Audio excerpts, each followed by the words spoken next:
జై శ్రీకృష్ణ. మనం ఇవాళ రుక్మిణి మాత పుస్తకంలో 17 చాప్టర్స్ కంప్లీట్ చేసుకున్నాము. అంటే ఒక పార్ట్ అయిపోయింది. ఇప్పుడు రెండో పార్ట్లోకి వచ్చామన్నమాట. ఇందులో కూడా ఒక 17 ఉంటాయి. సరే, ఇప్పుడు 18th చాప్టర్ మనం చెప్పుకుంటున్నాము. ఈ చాప్టర్ చాలా పెద్దది, సుదీర్ఘమైనది.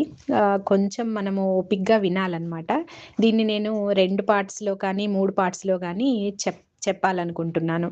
ఇది మెయిన్గా మనకి ఇప్పుడు ఇంతకు ముందంతా కూడా రుక్మిణీ మాత ప్రెజెన్స్లో ఉన్నటువంటి మాలిని లేదా సుజాత వాళ్ళ యొక్క భావాలు, వాళ్ళ యొక్క ఎమోషన్స్, వాళ్ళు ఎలా బయటపడ్డారు, వాళ్ళ యొక్క ఓవర్కమ్ చేయడము, ఆ మాత ప్రెజెన్స్ని అనుభూతి చెందుతూ వాళ్ళ ఆత్మ ఏ దిశగా వాళ్ళని తీసుకెళ్తుంది అన్నది వాళ్ళు గమనిస్తూ వస్తున్నారనమాట. అంటే భావాలన్నిటినీ రిలీజ్ చేసుకుంటూ ఎదుగుతూ ఉన్నటువంటి ఒక సోల్స్ అన్నమాట అవన్నీ. అంటే అదంతా కూడా మనకి అంతర్గతంగా ఉంటుంది. ద్వారకలో జరిగినటువంటి ఆ యొక్క కథ అదంతా. ఇప్పుడు రెండో పార్ట్ అంతా కూడా బ్యాక్ డ్రాప్గా, అంటే అంతర్భాగంగా మహాభారత యుద్ధానికి సంబంధించిన పరిస్థితులన్నీ మనం ఈ పార్ట్లో చూస్తామన్నమాట. అది ఇందులో మెయిన్ ముఖ్య ఉద్దేశం ఏం కనిపిస్తోంది అంటే, మనం నేర్చుకోవాల్సింది ఇక్కడ నుంచి మనం అంటే మనం ఏ కోణంలో చూడాలి, దీన్ని ఎలా అర్థం చేసుకోవాలి అంటే, మనలో ఉన్న భావాలు ఎలా ఉంటాయి, ఎంత లోతుల్లోంచి వస్తూ ఉంటాయి. అంటే ఆత్మ యొక్క పరిణతిలో చాలా యుగాల బట్టి ఆత్మ ప్రయాణిస్తూ ఉంటే అందులో చాలా హృదయానికి తాకిన భావాలు మనకి ఆత్మ మూలాల్లోకి వెళ్ళి కూర్చుంటాయి అన్నమాట. అవి మనం వదులుచుకోవడం అన్నది చాలా కష్టం. అది కొన్ని జన్మలు పడుతుంది. కోపం కావచ్చు, ద్వేషం కావచ్చు, అసహ్య భావన కావచ్చు, ఇట్లా మనం కొన్ని భావాలు ఆత్మ మూలాల్లోకి వెళ్ళిపోయి కూర్చుంటాయి. వాటిని వదులుచుకోవడము మనంతట మనము కృషి చేస్తున్నా కూడా అవ్వదు ఒక్కొక్కసారి. అప్పుడు మనకి ఆ పరమాత్మ హయ్యర్ ఎనర్జీ సహాయం కూడా అందుతూ ఉంటుంది కొన్ని జన్మల్లో.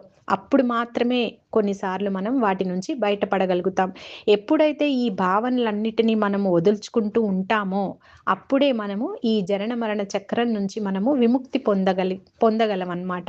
కాబట్టి మనము ఆ కోణంలో ఈ యొక్క ఎందుకు మనం ఈ కథని మనం చెప్పుకుంటున్నామంటే, ముఖ్యంగా ఆ భావాలని అధిగమించకపోతే ఎట్లాంటి పరిస్థితి వస్తుంది, అధిగమించేటప్పుడు ఆ ఆత్మ ఎంత ఘర్షణ పడుతుంది, ఎలాగా వాళ్ళు మాస్టర్స్ లేదా మనకి పరమాత్మ చైతన్యం దానికి మనల్ని తోస్తూ ఉంటుంది, ముందుకు నడిపిస్తూ ఉంటుంది. ఇదంతా కూడా మనము ఇది మనసులో పెట్టుకొని మనం ఈ కథని వినాలన్నమాట. సరే, మనము ఇప్పుడు కథలోకి ప్రవేశిద్దాం. ఇంతకు ముందు అధ్యాయంలో మనం చెప్పుకున్నాం, ఈశాన్ వెళ్ళిపోయాడు, అభిషేక్ వాళ్ళ అన్నయ్య వచ్చాడు, మాలిని లేదా సుజాత వాళ్ళ అన్నయ్య వస్తాడు, ఇంటికి తీసుకెళ్లాలనుకుంటాడు. ఆ తర్వాత వాళ్ళ నాన్నని తను కలుస్తుంది. అర్జునుడు తనకి జ్ఞానాన్ని ఉపదేశిస్తాడు. అర్జునుడి యొక్క ప్రేరణ ఆమెలో చాలా బలంగా నాటుకుంటుంది, ఒక గతాన్ని తను రిలీజ్ చేయడానికి. ఆమె యొక్క భావాలు, గతం తాలూకా ఆత్మ న్యూనత, తప్పు చేశాననే భావన, ఇవన్నీ భయము, ఇట్లాంటివన్నీ కూడా అర్జునుడి యొక్క జ్ఞానం వలన వచ్చినటువంటి ప్రేరణ వలన తను వాటిని రిలీజ్ చేయగలుగుతుంది. సరే, ఇప్పుడు మనము నెక్స్ట్ కథ ఏం జరిగింది అన్నది చూద్దాము. ఇక్కడ ఈ చాప్టర్ పేరు, 18th చాప్టర్ పేరు రిజాల్వింగ్ అన్ ఏన్షియంట్ వూండ్, అంటే పాత గాయాన్ని పరిష్కారం చేసుకోవడం అన్నమాట. పరిష్కారమైన పాత గాయం అని మనం అనుకోవచ్చు. సుజాత వాళ్ళ నాన్నని కలిసిన కొన్ని రోజుల తర్వాత ఆ రథసారథి యొక్క వివరాలు ఏంటి అని తన మనసులో ఎప్పుడు అది కదులుతూ ఉంటుంది. ఎవరై ఉండొచ్చు, అర్జునుడు అని తనకి మనసులో అనిపిస్తుంది. కానీ ఎప్పుడో చూసింది కదా అర్జునుడిని, కాబట్టి తను అంటే తను భ్రమిస్తున్నానేమో, అంత గొప్ప రాజకుమారుడు నన్ను తీసుకెళ్ళి ఎందుకు చూపిస్తాడు అన్న భావన, నేను భ్రమపడుతున్నానేమో, ఎవరికన్నా చెప్దామంటే అది నిజమో కాదో, తనని ఏమనుకుంటారో అని ఎవరితోనూ తను డిస్కస్ చేయదు. తనే నెమ్మదిగా దాన్ని చెరిపేయాలని చూస్తుంటుంది. నా భ్రమలే అని చెప్పి అనుకుంటుంది. రేవతి చెప్పింది, మనకి గుర్తుంది కదా, రేవతి వాళ్ళ భర్త వాళ్ళ అన్నయ్యని కలవడానికి అర్జునుడు హెల్ప్ చేశాడని చెప్పి. కానీ తాను ఇప్పుడు మర్చిపోయిందనమాట. సుజాత మర్చిపోతుంది ఆ విషయం. అందుకని అర్జునుడు కాదేమోలే అని చెప్పి తనకు తాను సర్ది చెప్పుకుంటూ ఉంటుంది. ఇంతలోకి సుమతి మాటల్లో, ఆ భవంతిలో వాళ్ళు మాట్లాడుకుంటూ ఉంటారుగా, సుమతి అంటుంది అర్జునుడు ద్వారకకి వచ్చారంట అని. ఎందుకంటే సుజాతకి అర్జునుడు అంటే కొంచెం ఇష్టం కదా, తనకి ఒక రకమైన ఆదర్శ భావన ఉంది కాబట్టి అంటుందన్నమాట, అర్జునుడు ఇప్పుడు ఇక్కడే ఉన్నారు తెలుసా, ద్వారకలోనే ఏవో కుటుంబ వ్యవహారాల వల్ల కొన్ని రోజుల పాటు ఇక్కడ శిక్షణ కోసం ఆయన్ని పిలిపించారు అని చెప్పి సుమతి చెప్తుంది. అప్పుడు తనకి ఆసక్తి వస్తుంది, ఒకవేళ తను అనుకుంటుంది ఏమైనా కరెక్టేమో అన్నట్టుగా, ఎందుకు వచ్చారు, ఎందుకు ఎందుకు అని ఆసక్తిగా అడుగుతుందన్నమాట. అప్పుడు సుమతి చెప్తుంది, మనకి తెలుసు కదా, శ్రీకృష్ణుల వారు రుక్మిణీ మాత అర్జునుడికి శిక్షణ ఇస్తున్నారు. శ్రీకృష్ణుల వారేమో మనోస్థైర్యం గురించిన శిక్షణ ఇస్తున్నారట అర్జునుడికి. ఇంకా ఏం ఇస్తున్నారు, ఆయనలో ప్రజ్ఞని అంటే హయ్యర్ మైండ్ని డెవలప్ చేయడానికి ఆయన శిక్షణ ఇస్తున్నారు. రుక్మిణీ మాత ఏమో ఆయన యొక్క హృదయానికి దయా కారుణ్యాన్ని నేర్పిస్తున్నారు.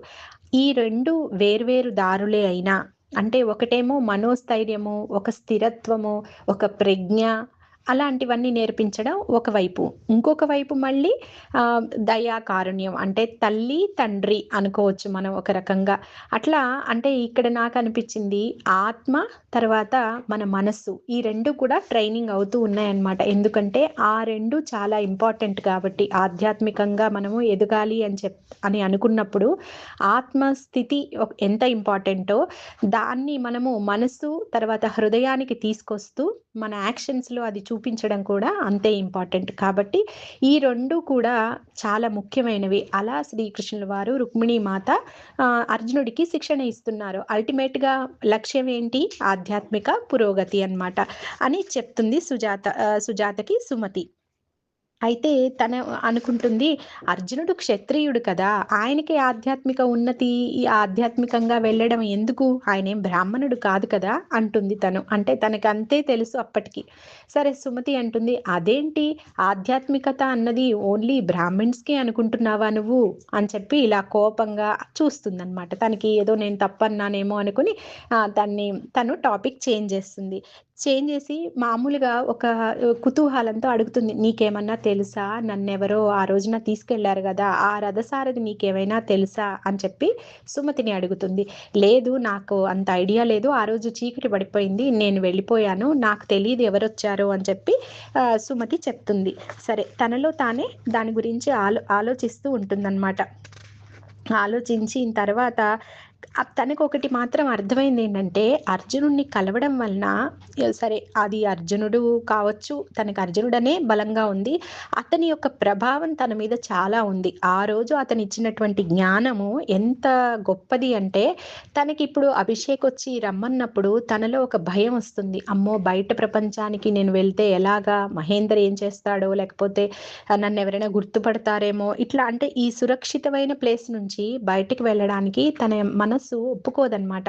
కానీ అర్జునుడు వచ్చి జ్ఞానం ఇచ్చిన తర్వాత తనకి ఒక స్థిరత్వం వస్తుంది మనసులో, ఒక అంతరంగంలో ఒక సంతృప్తి ఉంటుంది, ఏం పర్వాలేదు నేను వెళ్తాను, ఏం కాదు అన్న ఒక ధైర్యము తనకి వస్తుందన్నమాట. ఈ విషయంలోనే కాదు, ఇంకొక విషయంలో కూడా తను స్థైర్యంగా నిలబడగలుగుతుంది. అదేంటంటే కొన్ని రోజుల తర్వాత వాళ్ళ నాన్నగారు దేహం వదిలేస్తారు. ఆ విషయం విన్నప్పుడు కూడా తనేమి చలించిపోదన్నమాట. అంటే తనకు ఒక తృప్తి ఉంటుంది. ఆ జ్ఞానము తను తీసుకుంది కాబట్టి అర్జునుడి దగ్గర నుంచి తనకేమనిపిస్తుందంటే, ఆ నాన్న చక్కగా శాంతిగా ఆయన బాడీని వేకేట్ చేశారు, అర్జునుడి వల్ల వచ్చిందనమాట ఈ ప్రభావం అంతా, అది తనకి అర్థమైందనమాట. వాళ్ళ నాన్నకి తనకి మాత ఎంత గొప్పదైనటువంటి బహుమతి ఇచ్చారు అనుకుని తృప్తి పడుతుందన్నమాట చాలా తను. అప్పుడు తను అనుకుంటుంది, మాతకి అన్నీ తెలుసు, తన తండ్రి మరణిస్తారని చెప్పి ముందే తెలిసి ఆ తండ్రిని బిడ్డని కలిపారు. ఎందుకంటే మాలిని లేదా సుజాత లోపల పశ్చాత్తాపం ఉంది, నాన్నకి నేను మా నాన్న మాటని నేను జవదాటాను, నేను తప్పు చేశానన్న భావన తన ఆత్మలోతుల్లో ఉంది. అది రిలీజ్ చేయాలని మాత అనుకున్నారనమాట. అందుకని తనకు ఆ యొక్క గిల్ట్ని ఉంచకుండా ఉండడం కోసం మాత అమ్మాయిని తండ్రి దగ్గరికి పంపించారు. అలా వాళ్ళ అమ్మని క్షమించగలిగింది, వాళ్ళ నాన్నని కూడా ఆ గిల్ట్, వాళ్ళ నాన్న పట్ల తనకున్నటువంటి ఆ ఆత్మ న్యూనత భావనని కూడా తను ఓవర్కమ్ చేయగలిగింది. మొత్తానికి తను గతం నుంచి విడుదల కాగలిగింది ఆ యొక్క సన్నివేశం వలన, ఇంకా అర్జునుడు ఇచ్చినటువంటి ఆ యొక్క జ్ఞానం వలన. ఆ తర్వాత అభిషేక్ కొన్ని రోజులకు వస్తాడనమాట తీసుకువెళ్ళడానికి. వస్తూనే ఒక న్యూస్ చెప్తాడు. ఏంటంటే మహేందరు చనిపోయాడు. ఎవరో అతన్ని చంపేశారు అని. ఎవరు చంపేశారంటే ఎవరో ఒక మహిళని తను అసభ్యంగా ప్రవర్తించాడు. ఆ మహిళ పట్ల అతని యొక్క మహిళ యొక్క హస్బెండ్ చంపేశాడు అని చెప్పి తను చెప్తాడనమాట. తను ఎక్కువగా స్పందించదు ఆ మరణం పట్ల. తనకి మాత చెప్పినటువంటి మాటలు గుర్తొస్తాయి. అతన్ని తన తలరాతకి వదిలేయి, న్యాయము విశ్వం చేస్తుంది అన్న మాట అప్పుడు చెప్పారు గదా మాత. అది తనకి గుర్తొస్తుందనమాట.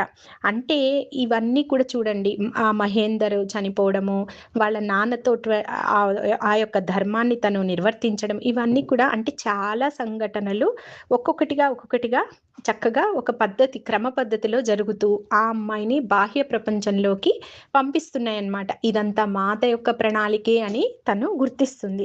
సరే వాళ్ళ అన్నతో అంటుంది, కొద్దిసేపు నేను ఒంటరిగా ఉండొస్తాను అని చెప్పి తన మందిరం, మా అంబికాదేవి మందిరం ఉంది కదా, అక్కడికి వెళ్తుందనమాట. అప్పుడు అనుకుంటుంది మాతతోటి ఎంతో కృతజ్ఞతగా తన లోపల నుంచి కొన్ని అడుగుతుందనమాట. మాతతో అంటుంది, అంటే మాతను ఉద్దేశించి తన హార్ట్లో అంటుందనమాట. ఎలా తెలుసమ్మా నీకన్నీ? నా గుండె లోతుల్లో ఉన్నదంతా తెలుసా నీకు? ఇక్కడి నుంచి వెళ్ళడానికి నేను పడుతున్న ఘర్షణ, భయము, నా తండ్రి దగ్గరికి పంపుతూనే ఆ వ్యక్తి ద్వారా నాకు ఎంత జ్ఞానం ఇప్పించావు, అలాగే మా నాన్నకి శాంతినిప్పించావు అంటూ నా గతాన్నంతా నేను రిలీజ్ చేయగలిగాను. ఇప్పుడు ఈ పరిస్థితుల్లో నన్ను చాలా ధైర్యంగా బయటికి వెళ్ళేలాగా నన్ను నడిపిస్తున్నావా? అసలు ఎవరు నువ్వు? ఎప్పటికైనా నేను నిన్ను తెలుసుకోగలనా? అంటూ ఆమెని అడుగుతుంది. అప్పుడు తనలో తీవ్రమైన ఆరాటం వస్తుంది. చూడాలి ఒకసారి మాతని అని చెప్పి తనకు అనిపిస్తుందనమాట. తనకెప్పుడు అంతలాగా ఆరాట పడదు మాతని చూడడానికి. కానీ ఆ రోజు తనకలా అనిపిస్తుంది. కొద్దిసేపటి తర్వాత నెమ్మదిగా ఆమె హృదయం శాంతిస్తుంది. అక్కడగా తనకి తెలిసినటువంటి ఒక ప్రెజెన్స్, ఒక ఉనికి ఆమెకి అనిపిస్తదనమాట. ఎనక్కి తిరిగి చూస్తే అక్కడ అంజలి ఉంటుంది. మాత రాలేదు, మాత ఏదో పని మీద ఉన్నారు కాబట్టి నన్ను పంపించారు, రాలేకపోయారు అని చెప్పి చెప్తుంది. అప్పుడు అంజలితో మాట్లాడదాం అనుకుంటుంది కానీ ఆ కృతజ్ఞతతోటి అక్కడ మాట రాదనమాట, మూగబోతుంది. ఎలా అని కృతజ్ఞత చెప్పగలదు? ఏమని చెప్పగలదు తను వాళ్ళకి? అంజలికి కానీ, మాతకి కానీ, సుమతికి కానీ ఎన్ని గొప్ప అనుభూతులు తను పొందింది ఇక్కడ, ఎన్నో నేర్చుకుంది. ఇలా తను ఆ కృతజ్ఞతతో అంజలిని చూస్తున్నప్పుడు అంజలి అంటుంది, జాగ్రత్తలు చెప్తుంది అంజలి, నువ్వు బయటకు వెళ్తున్నావు, మహేందర్ చనిపోయాడు కానీ వాళ్ళ కొడుకులు ఉన్నారు, నువ్వు ఒక్కదానివి ఒంటరిగా బయటికి వెళ్ళకు, మీ అన్నతో పాటుగా వెళ్ళు, వీధులు వెంట తిరగద్దు, అట్లా కొన్ని రకాల జాగ్రత్తలు తనకి చెప్తుందన్నమాట. ఇవన్నీ వింటూనే తన హృదయంలో బాధపడుతూ ఉంటుంది. వదలాలి కదా తన భవంతిని, 12 సంవత్సరాలు ఉంది ఇక్కడ తను. ఇప్పుడు తన హృదయంలో తాను పడుతున్న బాధని తను అర్థం చేసుకొని అంజలి అంటుంది, నువ్వేం ఎక్కడికి వెళ్ళిపోవటం లేదు, ఇదేమి ఎండింగ్ కాదు, అంటే అంతమేం కాదు ఇది. ఈ ద్వారంలో, ఈ భవంతి యొక్క ద్వారంలో ప్రవేశించిన వారంతటి వారు వెళ్ళిపోలేరు. అది ఎప్పుడు మనం వాటితో బంధం ఉంటుందన్నమాట. అయినా నీ హృదయంలో మమ్మల్ని తీసుకెళ్తున్నావు కదా అంటూ, మనం అందరము కూడా ఒక బంధంలో అంటే ఒక అల్లిక ఎలా ఉంటుందో అలా మనము ఒక బంధంలో ఉన్నాము, ఇది అంత త్వరగా కరిగిపోయేది కాదు అని చెప్పి అంజలి అంటుందన్నమాట. అది విన్న తర్వాత తను కొంచెం కుదుట పడుతుంది. అప్పుడు అనుకుంటుంది, నేను అంజలిని కూడా ఏమీ అంత పెద్దగా అర్థం చేసుకోలేను. మాత ఎలాగో, అంటే మాతని మనం అర్థం చేసుకోలేం, అలాగే అంజలిని కూడా నేను ఏదో అర్థం చేసుకున్నా అనుకున్నా, కానీ నాకు తెలిసింది చాలా తక్కువ అనుకుంటుంది. అనుకుని మళ్ళీ ఎప్పుడొస్తానో నేను ఇక్కడికి ఎప్పుడొస్తానో అని చెప్పి అంటుంది. అప్పుడు అంజలి అంటుంది, నువ్వు త్వరలోనే వస్తావులే అంటుంది అంజలి. ఆ విధంగా అక్కడ వాళ్ళు ఇంకా ఆమె సెలవు తీసుకొని వెళ్ళిపోతుందన్నమాట. ఆ తర్వాత అభిషేక్ వాళ్ళ ఇంటికి తన చెల్లిని తీసుకొని వెళ్తాడు, సుజాతని. ఇంకా అభిషేక్ వాళ్ళ ఇల్లు చాలా విశాలంగా, సౌకర్యంగా, చాలామంది సేవకులతోటి, అంటే వాళ్ళందరూ కూడా ఒక క్షత్రియులు, సైన్యానికి సంబంధించిన వాళ్ళందరూ ఒక ప్లేస్లో ఉంటూ ఉంటారనమాట. అక్కడ అతని ఇల్లు ఉంది. చాలా మంచిగా అన్ని సౌకర్యాలతోటి చాలా పెద్దగా ఉంది. ఒక్కసారి ఆ ఇంట్లోకి వెళ్ళగానే అదంతా చూసిన తర్వాత సుజాతకి ఒక ఇన్సెక్యూరిటీ, అంటే ఒక అభద్రతా భావం వస్తుందన్నమాట. ఆ అమ్మాయి మన అభిషేక్ వాళ్ళ వైఫ్ మేనక, ఆ అమ్మాయి ఎలా రిసీవ్ చేసుకుంటుంది, నన్ను ఏమనుకుంటుంది, నన్ను ఒక దురదృష్టవంతురాలైన సోదరిగా చూస్తుందా, నాకెక్కడ నేను వసతి లేక నేను ఇక్కడికి వచ్చాను అనుకుంటుందా, నన్ను భారంగా అనుకుంటుందా, నేను ఇన్ని సౌకర్యాలు ఎప్పుడు చూసుండలే. తాను పుట్టినప్పటి నుంచి కూడా చాలా చిన్న చిన్న ఇళ్లల్లో ఉంది. భవంతిలో కూడా ఉద్యానవనాలు అవన్నీ ఉన్నా వాళ్ళ రూమ్స్ అన్నీ మామూలుగా ఉండేవన్నమాట, సాదా సీదాగా. ఇక్కడ చూస్తే ఇన్నున్నాయి. అవన్నిటికీ నేను అనర్హురాలిని అనుకుంటుందా అని చెప్పి ఆమెను కలవక ముందే ఈ భావాలన్నీ తనలో వస్తుంటాయి. చూడండి, మాత ప్రెజెన్స్‌లో ఉన్నప్పుడు చక్కగా అందరితోటి మనం మామూలుగా కలివిడిగా ఉంటాం. ఒక్కసారి మనము బాహ్య ప్రపంచంలోకి ఆ యొక్క ఉన్నత భావాల నుంచి ఆ యొక్క తరంగాల నుంచి బయటకొచ్చినప్పుడు మన ఒరిజినాలిటీ మనకి తెలుస్తా ఉంటది. మన యొక్క నిజతత్వం అన్నమాట. మనం ఎలాంటి వాళ్ళం, ఎలా ఆలోచిస్తున్నాం అన్నది బాహ్య ప్రపంచంలోనే మనకు అర్థమవుతుంది. అప్పుడు తనకి ఈ భావాలన్నీ వస్తా ఉంటాయి. తనలో తాను మదన పడతా ఉంటది. అప్పుడు ఇంకా ఎలాగా అని చెప్పి అనుకుంటూ ఈ భావాలు తనని చుట్టుముట్టేస్తుంటాయి. అప్పుడు తనకి తాను ఒక కోట కట్టేసుకుంటుంది తన చుట్టూ. అంటే ఒక ఇన్‌సెక్యూరిటీ వల్ల ఒక రిజిడిటీ, ఒక మొండిలాగా తన చుట్టూ ఎవరిని ప్రవేశం లేనటువంటి అట్లా ఒక కోటలాగా తన చుట్టూ తాను నిర్మించుకుంటుంది. ఇప్పుడు మేనక వస్తుంది. ఎవరు? వాళ్ళ వదిన అన్నమాట. అన్నయ్య భార్య వస్తుంది. చక్కగా ఆ అమ్మాయి ఆకర్షణీయంగా, కొంచెం ఎత్తుగా ఉంటుంది. కానీ తను చాలా ఏదో ఏదో లోపం ఉన్నట్టుగా అనిపిస్తుందన్నమాట. అదేంటంటే బలహీనత. ఆమె కళ్ళు ఎంతో విచారంగా ఉంటాయి. చాలా అనారోగ్యంగా ఉంటుందన్నమాట. చిన్నతనమే కానీ చాలా వృద్ధాప్య ఛాయలొచ్చేసి చాలా బలహీనంగా ఉంటుంది.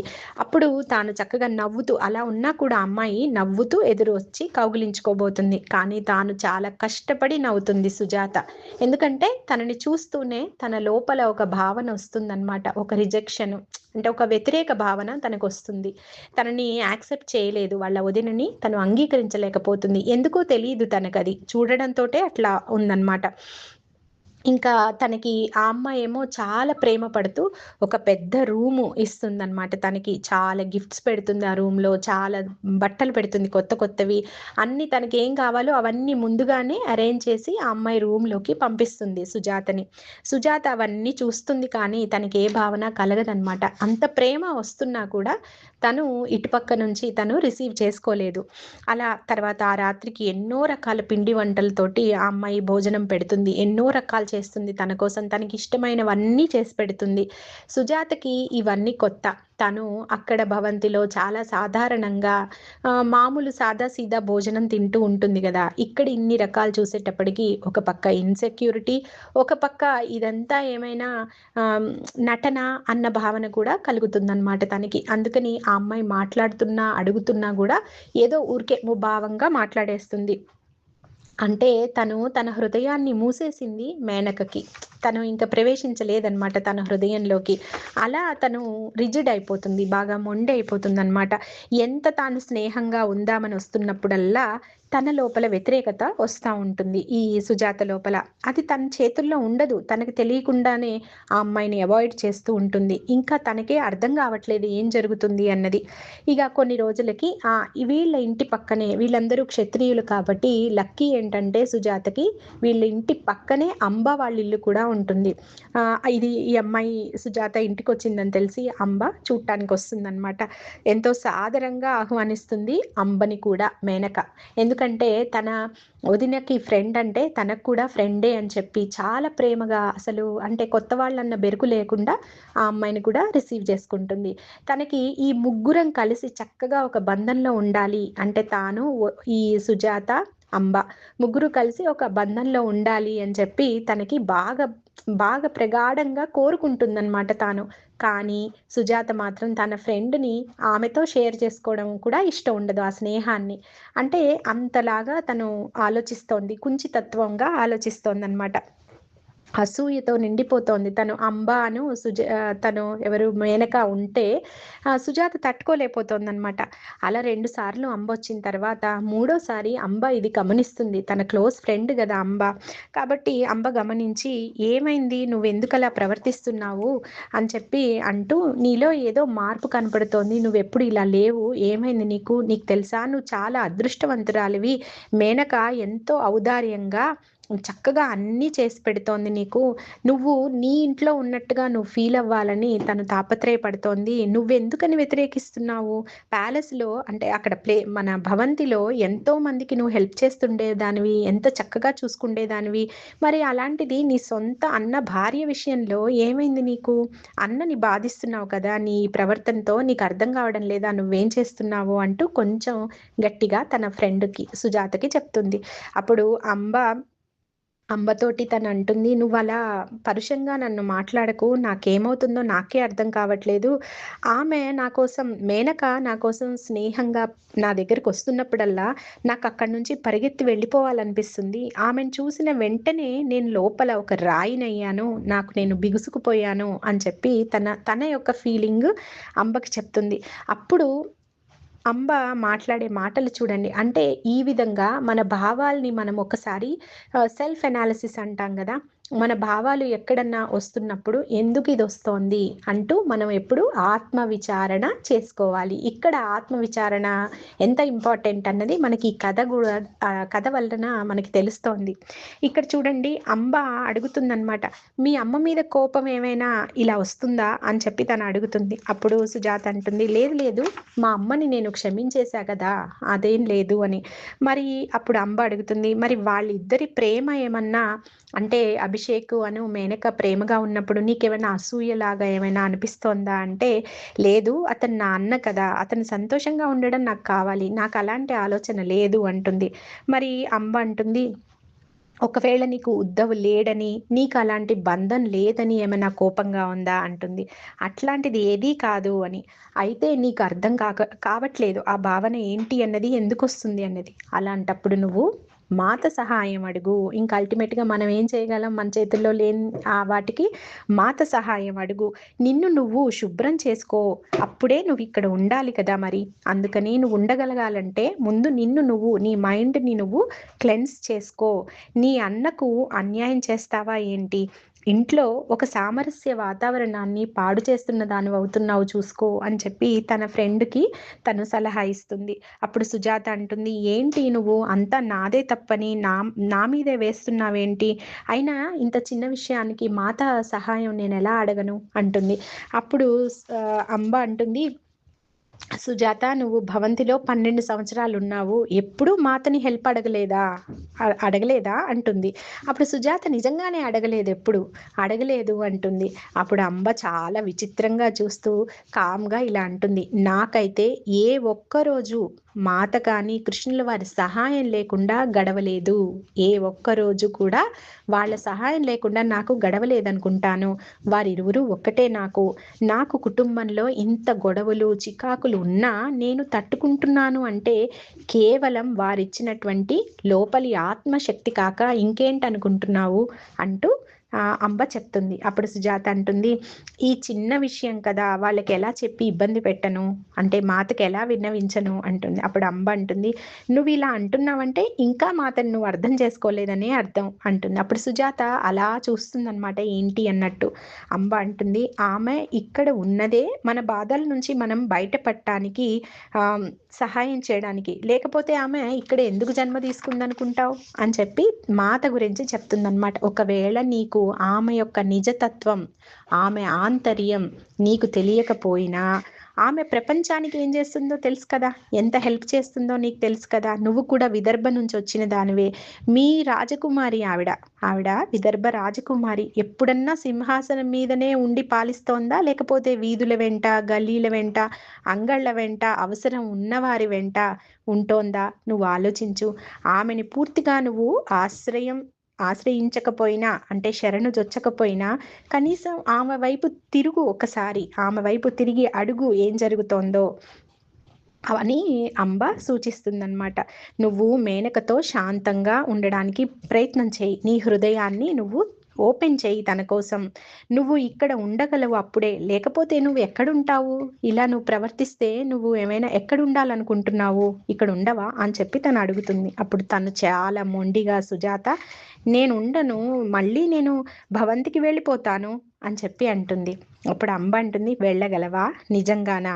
మాత నీకేదో కిరీటం పెడతాననుకుంటున్నావా? ఇలా నీ ప్రవర్తించి నువ్వు వెళ్ళిపోతే అంటే నీకేమన్నా రివార్డ్ ఇస్తారా మాత నీ ప్రవర్తనకి అని చెప్పి, మాత నిరాదరణకు గురి అయిన వారి కోసమే ఆ భవంతిని కట్టారు. జీవితంలో వచ్చే సమస్యలు సవాళ్లను ఎదుర్కోలేక పారిపోవాలనుకునే వారి కోసం కాదు అంటూ, ఇదే నేను ఒకప్పుడు నేర్చుకున్నాను అంటుంది. తను కూడా చాలా సమస్యలు వచ్చాయి కదా అంబకి, అలా చెప్తుందనమాట.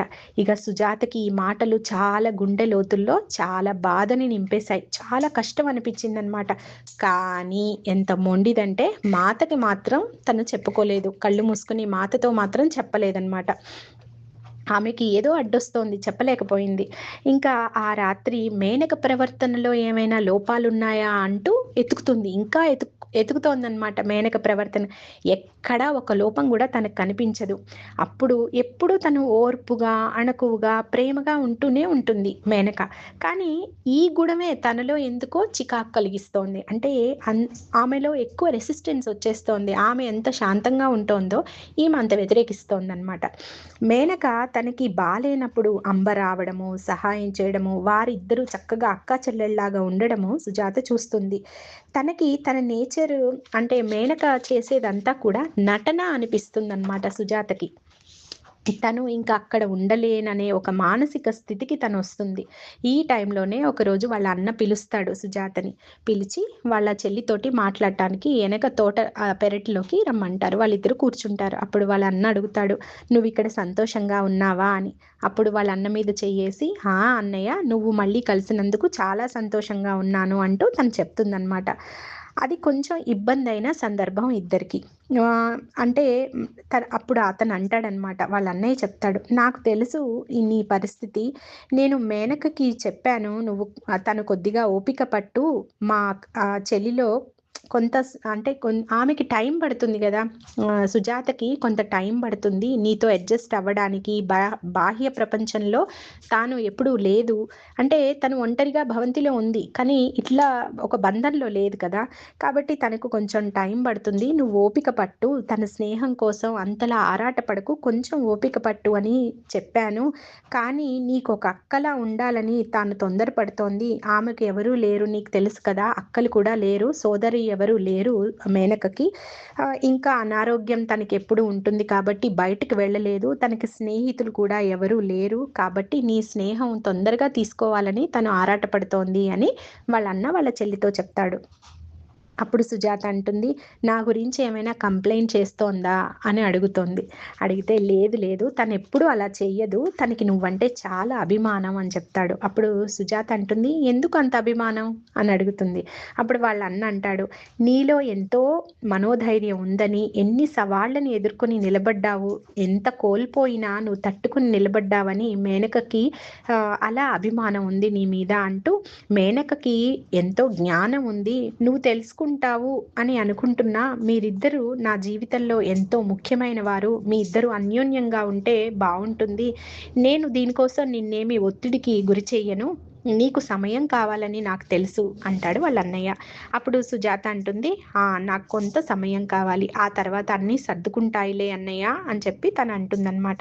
ఆ రోజు సాయంత్రం కూడా మేనక తన ఒంట్లో బాగాలేపోయినా టీ తీసుకొని వాళ్ళ వదిన దగ్గరికి వస్తుంది, అంటే సుజాత దగ్గరికి వస్తుంది. సుజాత ఆ గడప దగ్గరనే ఆ టీ తీసేసుకుంటుంది. మేనకకేమో లోపలికి వచ్చి చక్కగా కూర్చొని మాట్లాడాలని ఉన్నా తను రెసిస్ట్ చేస్తుంది మళ్ళీ సుజాత.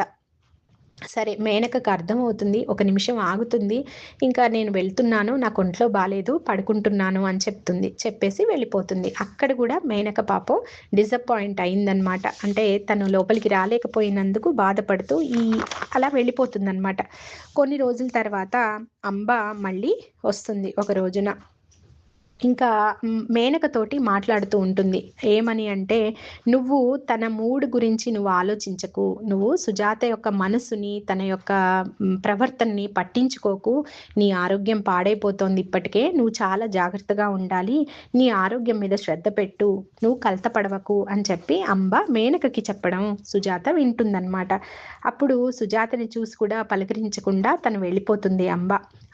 అప్పుడు సుజాతకు అనిపిస్తుంది, ఇంకా తను చూడండి ఇంకా ఇలాగే వీళ్ళిద్దరూ క్షత్రియులు కదా, అందుకే వాళ్ళిద్దరు మాట్లాడుకుంటున్నారు అని చెప్పి తను అనుకుంటుంది. ఆ తర్వాత కొన్ని రోజులకి మళ్ళీ అంబ వస్తుంది. అప్పుడు సుజాతని పక్కకు తీసుకెళ్ళి అంటుంది, నువ్వు చూడటం లేదా, నువ్వు ఎందుకు ఇలా తయారయ్యావు, తనకి ఒంట్లో బాలేదు కదా, చాలా అనారోగ్యంగా ఉంది అని అంటుంది. అప్పుడు ఎప్పుడు అలాగే అంటుంది, ఎప్పుడు అలా నటిస్తూ ఉంటుంది అని చెప్పి తను అంటుంది. అలా ఎలా అనగలుగుతున్నావు సుజాత, నువ్వేనా ఇలా అంటోంది, సరే నువ్వు శ్రద్ధ తీసుకోకపోతే నేను తీసుకుంటాను అని చెప్పి అప్పటి నుంచి తను హెల్ప్ చేస్తూ ఉంటుంది. ఇది తను అస్సలు సహించలేదు సుజాత. ఇక మేనకాను అంబ అలా వాళ్ళు కలిసి ఉండడము, ఇది తను తట్టుకోలేకపోతుంది అనమాట. తను మాట్లాడటం మానేస్తుంది వాళ్ళ అన్నతోటి మేనకతో. అలా అంటే మాటలు మానేయడం అంటే కావాలని కాదు, ఇక ఆటోమేటిక్గా వాళ్ళ మధ్య నిశ్శబ్దం వస్తుంది. అలా తన గతిలోనే ఉండిపోతుంది, తన భావాల్లోనే ఉండిపోతుంది అనమాట. ఒకరోజు ఎవరికీ చెప్పకుండా భవంతికి వెళ్ళిపోతుంది. తర్వాత మళ్ళీ చూద్దాము. జై శ్రీకృష్ణ.